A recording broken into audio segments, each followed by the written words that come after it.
Good morning India. आज का सवाल, क्या 500 करोड़ रुपया खर्च करके जातिगत जनगणना कराना उचित था सर? बहुत अच्छा सवाल है।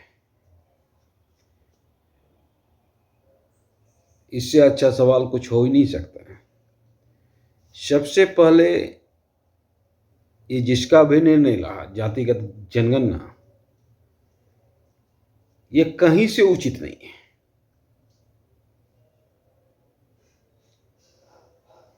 ये तो अब सरकार ही समाज में विद्वेष फैलाने का काम कर रहा है कि तुम कौन जाति के हो, तुम फलना जाति के हो, तुम चिल्ला जाति के हो।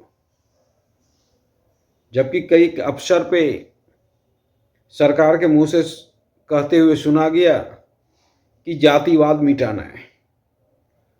अब ये दो तरह का वक्तव्य कहाँ तक उचित है? और हमारे राजनेता अपने फायदे के लिए कुछ भी करेंगे।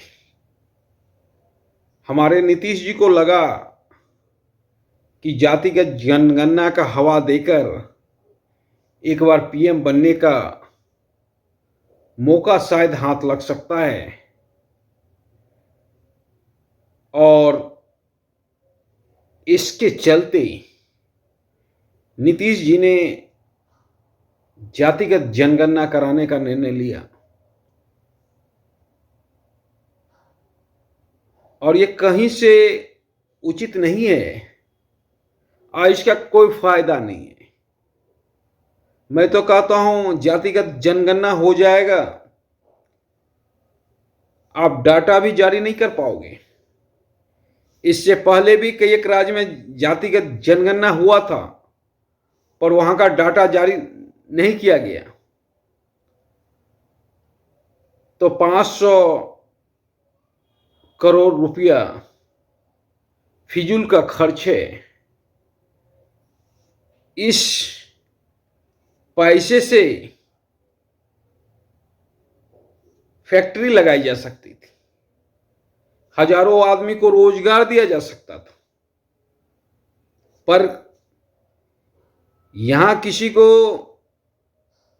ये थोड़ा ही लेना है कि रोजगार पैदा करना है। यहां तो सिर्फ कोई पीएम बनने के चक्कर में है, कोई सीएम बनने के चक्कर में है। जनता जाए भाड़ में, बस यही खेला बिहार में हो रहा है। और बड़े गर्व के साथ यही लोग बोलते हैं लोकतंत्र खतरे में है। महाराज, आप जनता का तो कभी देखे नहीं। 500 करोड़ रुपया लगाकर जातिगत जनगणना करने का निर्णय बेतुका है। और चार्टर प्लेन खरीदने का निर्णय भी बेतुका है। उसमें भी करीब 250 करोड़ रुपया लगा। इतने में तो हमारा कई एक फैक्ट्री स्थापित हो जाता, हजारों नवयुवकों को काम मिल जाता। पर आप लोगों को जनता से क्या लेना है? जनता को आप लोग शतरंज के मोहरे की तरह यूज करते हैं। समाज में फैला दिए ये बात कि जातिगत जनगणना से फायदा होगा।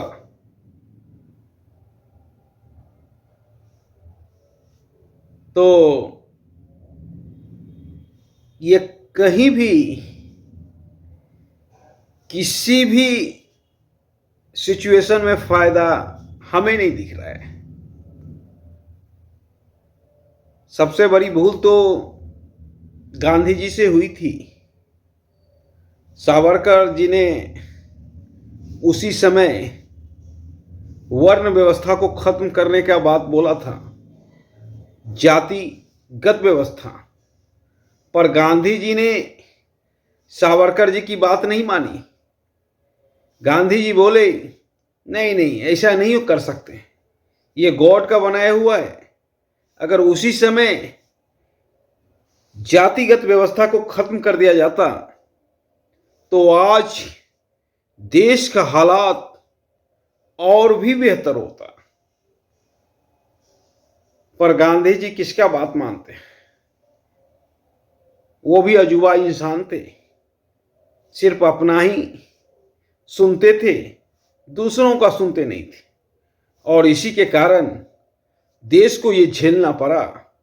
नहीं तो गांधी जी के सामने जो विकल्प था, प्राइम मिनिस्टर के रूप में पटेल, महान व्यक्तित्व, पर गांधी जी ने अपने मन के मुताबिक नेहरू को सत्ता सौंपी और जिसके परिणाम स्वरूप देश का आज ये हाल है। पर सवाल ये आपने किया था कि जातिगत जनगणना से कोई फायदा है या नहीं, तो जातिगत जनगणना से 10% भी फायदा नहीं है। हाँ, इससे नुकसान सबसे ज्यादा है। सबसे पहले शिक्षण कार्य बाधित हुआ। तमाम शिक्षक भाई जो स्कूल में रहते हैं आज गांव-गांव भटक रहे हैं जातिगत जनगणना में। दूसरी बात है कि राजस्व की हानि हुई। एक गरीब प्रदेश के लिए 500 करोड़ रुपया क्या होता है? अगर थोड़ा सा दिमाग नीतीश जी लगाए होते तो कभी भी 500 करोड़ रुपये लगाकर जातिगत जनगणना करने का निर्णय नहीं करते। दूसरी बात है, आपने शराब भी बंद किए हुए, उससे भी राजस्व की हानि हो रही है। गरीब प्रदेश जिसका कोई इनकम का स्रोत नहीं है, और वो प्रदेश अगर जातिगत जनगणना के नाम पर 500 करोड़ रुपया खर्च करता है, वो चार्टर प्लान के लिए 300 करोड़ रुपया खर्च करता है, तब तो यही ना बोला जाएगा। गांव देहात में बोला जाता है कि नवाबी, तो ये नवाबी है। और नवाब का ज्यादा दिन नहीं होता है साहब। अभी जिस सिचुएशन में नीतीश जी ने जो भी फैसला लिया, हर फैसला गलत नीतीश जी का होते जा रहा है। और आजकल बिहार में पीएम और सीएम का होड़ है, और इसी होड़ में जनता शतरंज के मोहरे की तरफ पीस रही है।